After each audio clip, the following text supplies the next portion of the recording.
Hello दोस्तों, आज अपनी इस वीडियो में हम बात करने वाले हैं G20 के बारे में। पीएम मोदी G21 क्यों लाना चाहते हैं, G20 में अफ्रीकी संघ को शामिल करने का विचार कब आया और क्यों पीएम मोदी G21 पर जोर दे रहे हैं। आज हम इन सारे ही पॉइंट्स पर डिटेल पे बात करेंगे। G20 दुनिया का प्रमुख विकसित और विकासशील अर्थव्यवस्था वाले देशों का समूह है। इस समूह में अर्जेंटीना, ऑस्ट्रेलिया, ब्राजील, कनाडा, चीन, France, Germany, Bharat, Indonesia, Italy, Japan, Korea गणराज्य, मेक्सिको, रूस, सऊदी अरब, दक्षिण अफ्रीका, तुर्की, यूके और अमेरिका शामिल है। ये समूह ग्लोबल जीडीपी के 85% का प्रतिनिधित्व करता है। ग्लोबल व्यापार की बात करें तो इनकी हिस्सेदारी 75% से अधिक है। दुनिया की कुल जनसंख्या की 2/3 जनसंख्या G20 के देशों की है। भारत के प्रधानमंत्री नरेंद्र मोदी चाहते हैं कि G20 को G21 बनाया जाए। आइए समझने की कोशिश करते हैं कि वो ऐसा क्यों चाहते हैं। तो पीएम मोदी G21 क्यों बनाना चाहते हैं। पीएम मोदी का कहना है कि अफ्रीकी संघ, जिसके कुल 55 सदस्य देश हैं, उनको यूरोपीय संघ और अन्य देशों के साथ G20 में शामिल करना चाहिए। उन्होंने इसके लिए एक प्रस्ताव G20 के देशों को दिया है। पीएम मोदी ने जून में G20 देशों के नेताओं को 9 और 10 सितंबर को नई दिल्ली में होने वाले G20 के शिखर सम्मेलन को लेकर एक पत्र लिखा। इसमें उन्होंने प्रस्ताव दिया कि एक सम्मेलन में अफ्रीकी संघ को G20 की पूर्ण स्थायी सदस्यता दी जाए। बता दें कि अफ्रीकी संघ को वर्तमान में सर्वोच्च समूह माना जाता है, जो इसमें शामिल कई देशों की आवाज का प्रतिनिधित्व करता है। यह समूह अफ्रीकी देशों की प्रगति और आर्थिक वृद्धि सुनिश्चित करने की दिशा में काम कर रहा है।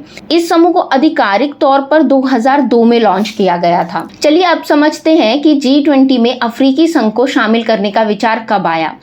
इंडियन एक्सप्रेस के रिपोर्ट के अनुसार G20 में अफ्रीकी संघ में शामिल करने का विचार जनवरी में आयोजित voice of the global south शिखर सम्मेलन में आया, जिसमें अफ्रीकी महाद्वीप के 54 देशों में से अधिकांश ने भाग लिया। इसके बाद इथियोपिया के अदीस अबाबा में इसको लेकर चर्चा हुई, जहां अफ्रीकी संघ का मुख्यालय स्थित है। इसमें कहा गया कि इस तरह के कदम के लिए G20 के सभी नेताओं की सहमति की आवश्यकता होगी। लेकिन पीएम मोदी ही G21 पर क्यों जोर दे रहे हैं, ये समझना बहुत जरूरी है।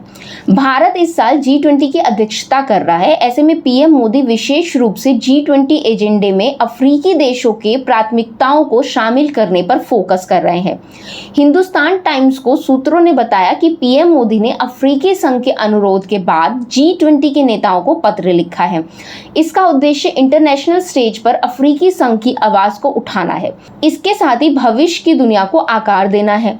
दरअसल खनिज संसाधन संपन्न अफ्रीकी महाद्वीप को अपनी अर्थव्यवस्था को पुनः जीवित करने के लिए मदद की जरूरत है। ऐसे में G20 दुनिया की अर्थव्यवस्था और शासन की संरचना को मजबूत करने में एक महत्वपूर्ण भूमिका निभा सकता है। यदि विकसित देश अफ्रीका की आर्थिक स्थिरता और ताकत को बढ़ाने में रुचि रखते हैं। इनमें से अफ्रीका के अधिकांश देश विकसित देशों के 19वीं और 20वीं शताब्दी में उपनिवेश रहे हैं।